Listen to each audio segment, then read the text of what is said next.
Si tu exerces dans le secteur de l'éducation dans ton pays et que tu souhaites immigrer au Canada en 2026, regarde cette vidéo jusqu'à la fin, car je vais te présenter tout simplement un événement efficace qui peut être une vraie opportunité pour toi de décrocher ton emploi dans le secteur de l'éducation et de te trouver au Canada en 2026. Comme tu me suis très bien, regarde cette vidéo jusqu'à la fin. Parce que ici, je vais non seulement te présenter le programme ou l'événement en question, je vais te présenter les organisateurs de cet événement.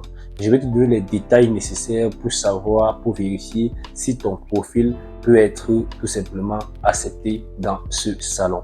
Et par la suite, je vais te présenter les avantages et les inconvénients d'un tel programme. Bien sûr, il y a énormément d'avantages pour un tel salon, mais il y a aussi des inconvénients qu'il est bon pour toi de savoir avant même de t'inscrire. Je ne peux pas te présenter cet événement comme plusieurs le font. Ils te présentent cet événement comme tout simplement une méthode miracle pour rapidement te trouver au Canada. Bien sûr, il y a vraiment assez d'avantages, mais il y a aussi des inconvénients. C'est pourquoi je prends la peine de te faire cette vidéo afin de te présenter cela, pour que tu puisses savoir effectivement si ton profil est adapté, si les avantages te conviennent ou même les inconvénients te conviennent. Tu pourras donc décider toi-même de t'inscrire ou pas à ce salon. Donc sans toutefois tarder, nous allons commencer simplement par le premier point qui est qu'est-ce que ce salon? Donc comme je te dis, c'est un salon qui concerne le secteur de l'éducation au Canada. C'est un salon qui doit te permettre de comprendre le secteur de l'éducation au Canada, mais de montrer ou de présenter les postes ouverts au Canada actuellement en 2026. Tu sais qu'en 2025, il y a eu plusieurs personnes qui ont pris leur retraite par récemment. Il y a eu des enseignants qui sont allés en retraite. Il y a eu même des démissions. Tu sais qu'au Canada, il y a non seulement c'est un métier qui est très noble, il y a aussi des démissions. Plusieurs personnes démissionnent, changent parfois de métier tout simplement parce qu'ils en ont marre d'un certain nombre de difficultés dans cette profession, ou même qu'ils ont trouvé mieux dans d'autres villes ou encore même dans d'autres pays. Donc de ce fait, il y a assez de démissions, mais il y a aussi le fait qu'il y a on peut dire il y a une hausse tout simplement des effectifs au niveau des établissements scolaires. De ce fait, il faut plus de personnel. Donc, tu vois, tout cela permet tout simplement de mettre, tout cela crée tout simplement des opportunités. Donc, il y a plus de besoins en termes de main-d'œuvre dans ce secteur. C'est pourquoi ce salon est tout simplement organisé. Donc, ça, c'était tout simplement une présentation générale. Donc, si on veut résumer tout simplement de quoi il est question, donc, tu dois comprendre que c'est tout simplement un événement en ligne qui te permet tout simplement de consulter les opportunités qu'offre le secteur de l'éducation au Canada. Et c'est aussi, tu es d'accord avec moi, tu dois créer ton profil, tu dois déposer tout simplement ton CV et par la suite, donc, tu peux tout simplement interagir avec des employeurs à distance. Donc, tu n'as pas besoin d'être au Canada, tu as besoin d'être juste à distance et avoir une connexion internet et tu pourras communiquer parce que ça se passe en ligne. Tu pourras prendre connaissance des offres disponibles et pourquoi pas si une offre t'intéresse, tu pourras interagir et postuler tout simplement.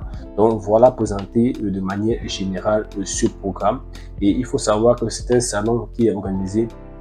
Il y a plusieurs sections et la section qui est la plus récente c'est tout simplement la session de mars 2026. Donc, tu vois que tu as quelques semaines pour te préparer pour ce programme. Donc, c'est en mars, tu as, je pense, 2 semaines. Au moment où tu vois cette vidéo, tu pourras vraiment prendre connaissance de ce programme. Et si ça t'intéresse, tu pourras tout simplement t'inscrire et mieux optimiser ton profil pour qu'il puisse déjà capter l'attention des recruteurs. Ok, nous passons donc à l'organisateur de ce programme. Tu sais, il est bon de savoir si l'organisateur est crédible. Le plus souvent, c'est peut-être le gouvernement qui organise de tels salons. Parfois, il y a aussi des organismes. Au Canada, il y a assez d'organismes et de ce fait, c'est un organisme qui organise ce salon. C'est tout simplement l'organisme Education Canada Network, ECN. Donc, c'est un réseau, c'est un réseau qui est en contact avec tout simplement les établissements scolaires au Canada. Et ils permettent donc, ils essaient de regrouper les besoins de ces établissements et ils mettent donc ces établissements en contact avec le personnel. Tu vois, c'est vraiment une stratégie qui est efficace pour ces établissements au Canada, compte tenu que ça leur permet tout simplement de se concentrer sur leurs activités qui est de transmettre le savoir et tout ce qui concerne donc le recrutement. Ils laissent donc de tels organismes à essayer de peaufiner le recrutement et les envoyer vraiment des profils de qualité. Et tu vois, c'est vraiment, on peut dire c'est quelque chose de gagnant pour les établissements scolaires au Canada.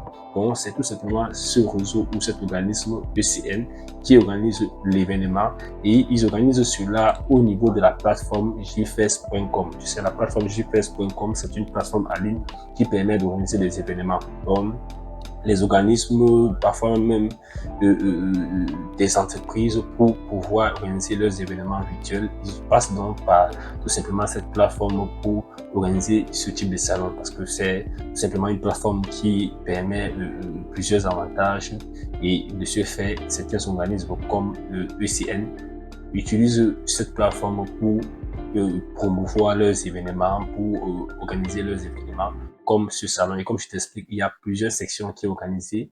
Et la section qui est la plus récente, c'est la section de mars 2026. C'est pourquoi je te dis, regarde cette vidéo jusqu'à la fin, car tu pourras mieux comprendre de quoi il s'agit. Tu pourras savoir si ton profil peut être accepté pour ce salon et tu pourras non seulement mieux affûter tes armes, ça veut dire ton CV par exemple, tu pourras vraiment l'actualiser pour qu'il corresponde aux attentes de ce salon. Donc voilà présenté déjà les organisateurs. Maintenant, qui peut participer à ce salon? Tu sais, il est clair, tout le monde ne peut pas participer. Donc si je viens là, je te dis comme plusieurs le font, je te dis non, allez postuler, allez vous inscrire, tout le monde. Non, ce n'est pas le cas. Comme tu as bien vu, je t'ai précisé qu'il s'agit d'un salon qui concerne le secteur de l'éducation au Canada. Donc tu imagines, tout le monde ne peut pas participer. Bien, lorsqu'on dit que tout le monde ne peut pas participer, mais il y a quand même un bon nombre, il y a quand même plusieurs personnes qui peuvent participer à ce salon. C'est pourquoi je tiens à te préciser qu'il faut bien comprendre les nuances que je vais t'apporter sur cette partie. Parce que tu peux peut-être comprendre lorsqu'on parle de l'éducation, tu peux croire qu'il faut forcément être un enseignant, c'est pas le cas. Il y a plusieurs corps de métier dans le secteur de l'éducation et tu verras cela dans cette vidéo.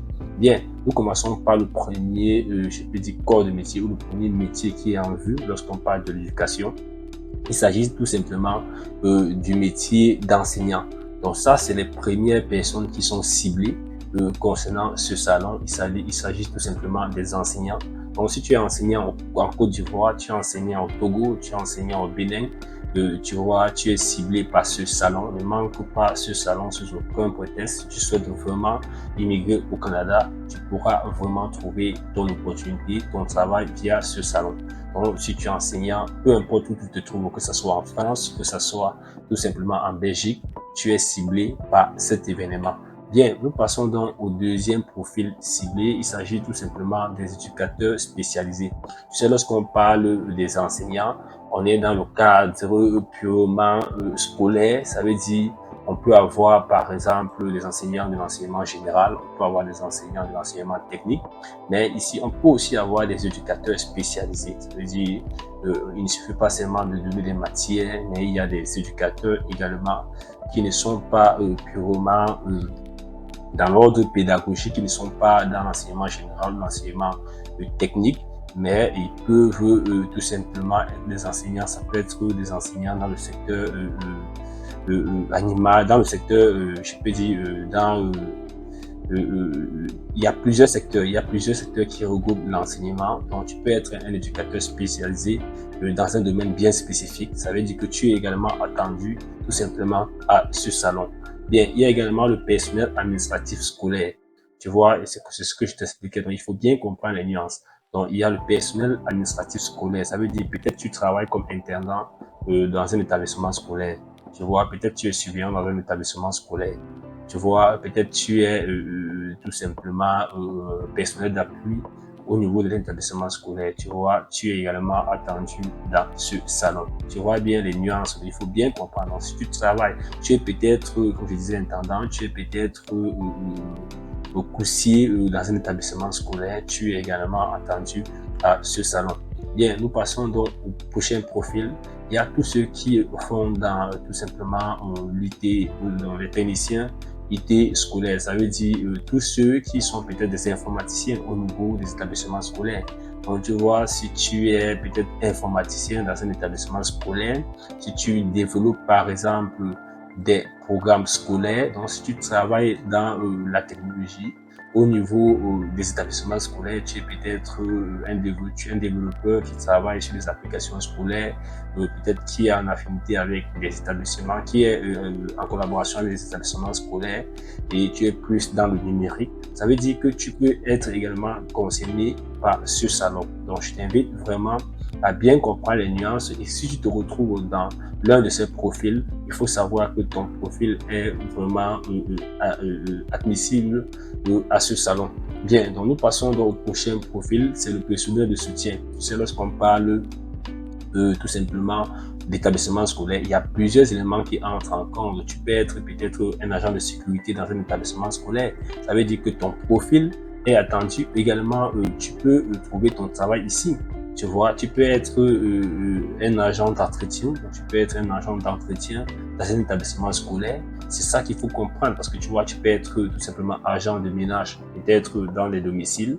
Or, tu peux être agent d'entretien dans les établissements scolaires. Ça veut dire que tu est également attendu. Tu peux trouver des offres dans ce sens lors de ce salon. Tu vois un peu les nuances. Donc, il faut bien comprendre. Donc voilà, présenter, je peux dire l'ensemble des profils que si tu te trouves dans l'un de ces profils, alors suis cette vidéo jusqu'à la fin et par la suite inscris-toi. Tu peux trouver ce salon peut être vraiment ton opportunité pour trouver ton travail et tout simplement aller au Canada en 2026. Je pense que tu as bien compris, mais malheureusement, si tu ne te trouves pas dans l'un de ces profils, je suis désolé, ce salon ne te convient pas, ce salon n'est pas fait pour toi. Il y a également d'autres événements qui sont organisés. Je te conseille d'aller donc regarder sur ces autres événements, mais tu n'as pas besoin de t'inscrire ici, tu ne pourras pas vraiment profiter de ce programme si tu ne te retrouves pas dans l'un de ces profils. Ok, nous passons donc au prochain point.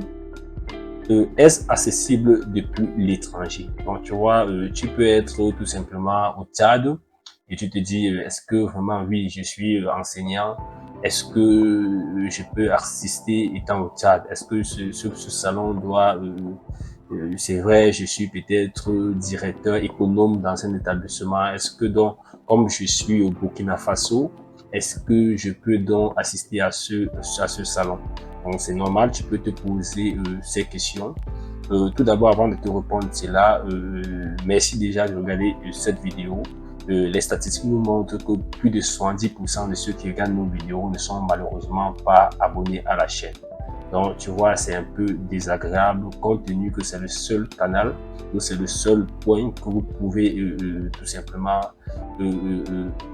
agir pour nous encourager à continuer à faire des vidéos qualitatives concernant l'immigration au Canada.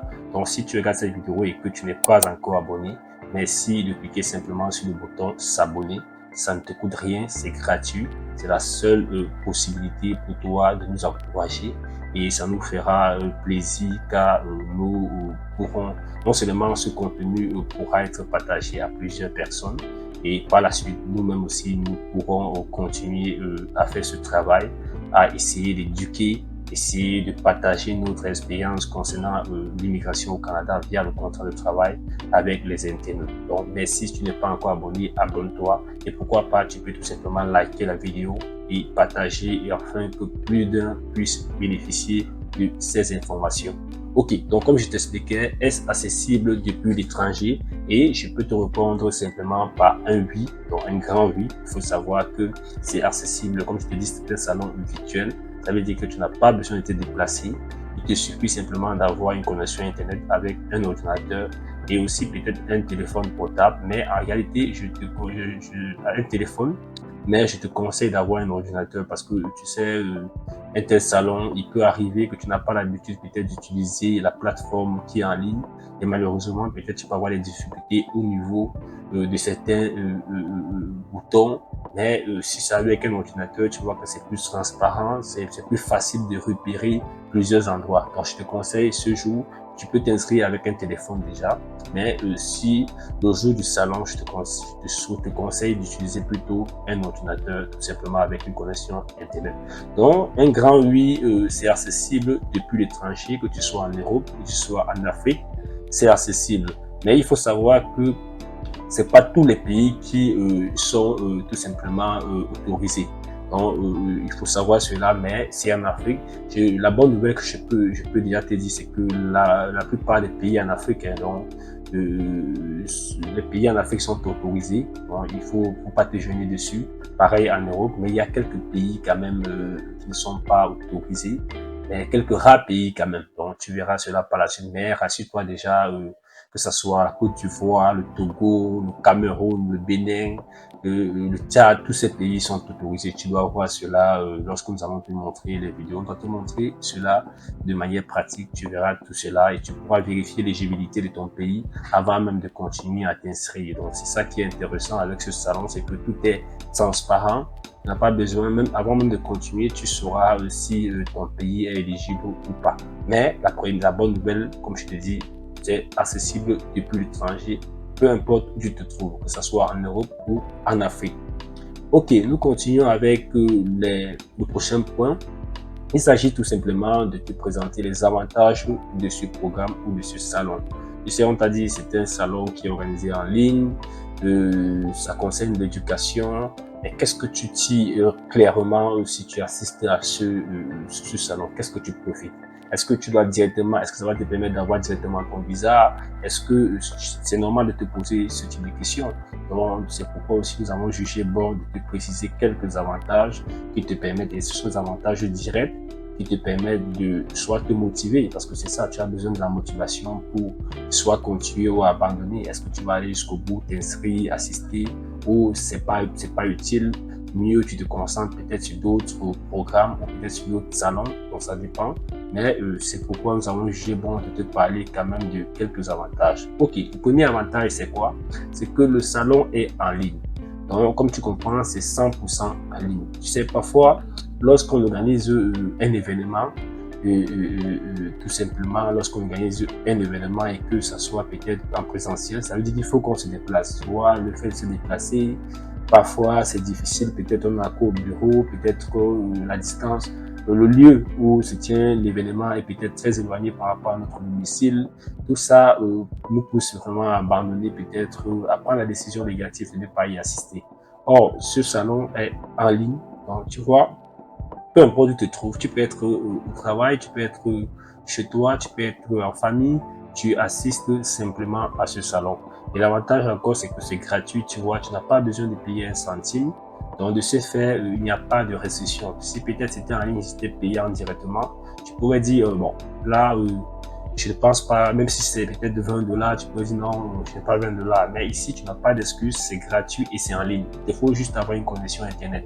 Donc, au lieu d'être d'avoir une connexion, de mettre une connexion pour être sur Facebook ou tout simplement sur TikTok en train de regarder des vidéos qui ne t'apportent rien, tu peux juste utiliser cette connexion Internet pour assister à ce salon. Tu vois, tu ne peux que gagner en assistant sur ce salon parce que tu dois apprendre davantage tu dois avoir les informations fiables concernant le secteur de l'éducation au Canada.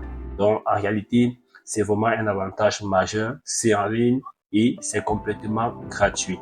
Ok. Autre avantage que je tiens vraiment à te partager, c'est que la cible, c'est l'éducation. Tu vois, lorsqu'on dit la cible, c'est l'éducation, ça veut tout simplement dire que tu ne dois pas avoir tout le monde lors de ce salon. Tu sais, lorsqu'on organise parfois certains salons, et il y a assez de métiers, assez de corps de métier, c'est vraiment un peu gênant parce que tu imagines, parfois c'est même difficile d'accéder à la plateforme compte tenu que il y a énormément, c'est un salon qui est organisé dans le monde, tu imagines. Ça veut dire que ce soit en Afrique, en Amérique, au Canada même, tu vois. Donc, parfois, lorsque ça concerne plusieurs métiers, vraiment, c'est très difficile. Or, quand c'est déjà ciblé comme ça, tu vois que ça réduit au maximum plusieurs profils comme je t'ai montré les profils, tu vois, si tu ne te retrouves pas dans tous ceux qui ne se retrouveront pas dans ces profils, ils vont tout simplement abandonner. Et là, donc, tu vois que ça serait plus facile de te d'inscrire, de te connecter. Même si ta connexion n'est pas très bonne, tu ne peux pas peut-être avoir des difficultés à mieux suivre.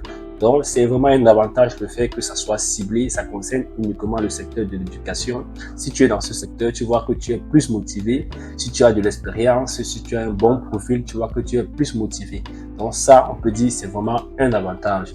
Ok, nous évoluons et le prochain avantage, c'est le gain de temps. Tu sais, les offres le plus souvent, peut-être tu regardes nos vidéos depuis un certain temps, tu as vu, on te partage des sites qui te permettent d'aller trouver du travail au Canada. Et il arrive parfois que tu trouves tout simplement des emplois dans le secteur de l'éducation sur ces sites. Ça peut être des sites spécialisés ou encore des sites généralistes. Mais tu vois ici, tu as un gain de temps parce que tu ne dois pas aller fouiller. Tu vois, tu ne dois pas aller cliquer, chercher, filtrer. Non, ici, c'est direct. Tu dois voir les offres qui concernent l'éducation. Tu vois directement cela. Tu n'as pas besoin de faire un filtre. Tu prendras connaissance de ces offres. Si peut-être tu as besoin de savoir si, et je te dis, le recrutement est ciblé, compte tenu qu'on te permet, ton pays est éligible, ça veut dire que ces emplois ont la possibilité d'aller te chercher tout simplement à l'étranger. Tu vois, tu n'as pas besoin de vérifier s'il y a tout simplement une possibilité de EIMT. S'il y a, c'est vrai, tu pourras peut-être aller plus lors des interactions avec les recruteurs, poser des questions dans ce sens-là pour savoir le process, la démarche, si on te recrute, comment ça va se passer. Et c'est ça l'avantage du programme. Donc, tu as la possibilité d'interagir avec les recruteurs, de mieux comprendre leur processus de recrutement et de savoir qu'est-ce que tu auras à faire de ton côté afin que les choses aillent plus rapidement. Tu peux même aller même jusqu'au délai. Ça veut dire que tu demandes, tu essaies d'expliquer ou tu essaies de poser des questions dans ce sens-là. D'ailleurs, nous avons fait une vidéo où on te présente les différentes questions que tu peux poser aux recruteurs lorsque tu assistes à un tel événement. Si tu n'as pas vu la vidéo dessus, je t'invite à regarder sur notre chaîne. Tu verras une vidéo dans ce sens-là. Et nous avons même une checklist qui te donne quelques questions que tu peux poser, que ce soit en français ou en anglais, afin d'avoir des questions lorsque tu es face au recruteur, lorsque tu assistes à un salon pareil, pour ne pas être juste comme un chien devant la télé qui n'a pas de questions ou qui ne sait quoi dire. Donc, tu vois que l'avantage du gain de temps, c'est vraiment quelque chose, c'est pas à négliger, c'est clair. Tu as des informations fiables, tu as des offres fiables, tu as des recruteurs fiables. Tu n'as pas besoin de chercher et de passer plusieurs jours à fouiller sur Internet, sur les sites pour trouver cela. Ok, nous passons donc à la suite. On va passer aux limites. Donc ici, c'est important. Comme je t'ai dit, ça ne sert à rien de te vanter ce salon comme si c'était moi qui organisais, alors que bien sûr, il y a des limites. Il est bon que je te présente cela. On a vu les avantages, mais il y a également des limites. Il y a également des inconvénients. Donc, je pense qu'il est mieux pour toi, au lieu de faire comme les autres sur YouTube, de mettre simplement cela en avant, les avantages, te dire non, on va postuler. Il faut que je te montre les limites, je te montre les inconvénients. Peut-être ces inconvénients peuvent te freiner, c'est vrai. Peut-être ça peut te démotiver, c'est vrai. Mais c'est mieux que tu saches cela. Parce que ça peut également être une motivation pour toi. Le fait de savoir qu'il y a telle limite, il y a tel inconvénient, ça peut être une motivation pour toi. Bon, avant de continuer, comme je t'ai dit, j'espère que tu es abonné à la chaîne. Si ce n'est pas fait, merci de cliquer simplement sur le bouton s'abonner. Ça ne te prend pas une seconde. Ok. Nous continuons donc avec les inconvénients ou les limites. Le premier inconvénient que je peux te partager ici, c'est que ça ne signifie pas une promesse de visa. Tu sais, le plus souvent, ton état d'esprit compte lorsque tu assistes à de tels événements. Si au départ déjà pour toi, tu as l'impression que le fait d'assister, ça veut dire que tu dois obtenir automatiquement un visa, ton état d'esprit n'est pas tout simplement le même. Si tu assistes en tenant compte que bien sûr tu peux assister, au lieu d'avoir tout simplement une réponse positive, ça veut dire qu'une suite concernant ton visa, tu as même peut-être tu n'as pas d'offre, tu n'as pas de recrutement, tu n'as pas d'acceptation comme je dis, mais tu as assisté, tu as compris pourquoi tu as assisté. Là, tu vois que tu as un autre état d'esprit. Donc, si tu sais qu'il peut avoir une réponse positive ou négative, tu es une autre personne.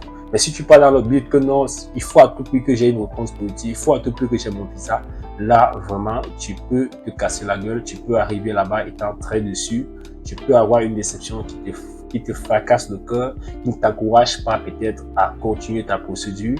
Et c'est pourquoi nous tenons à te préciser cela. Et il faut savoir qu'un tel événement ne signifie pas avoir automatiquement le visa. Bon, si tu es inscrit, si tu réussis à aller jusqu'à t'inscrire, il ne faudrait pas partir avec la tête que, avec l'information ou avec l'idée que automatiquement tu auras le visa. Non, il faut bien faire les choses, rester positif. Et si par la suite, si tout est bien fait, pourquoi pas, tu auras tout simplement un emploi et par la suite, tu pourras engager ta procédure de visa et te trouver au Canada. Donc, c'est le point que je tenais à te partager à ce niveau. Ok. Je passe donc au deuxième point que je trouve important de te préciser, c'est qu'il y a des exigences réglementaires. Tu sais, on te parle ici de l'éducation. Et au Canada, pour enseigner, il te faut des autorisations.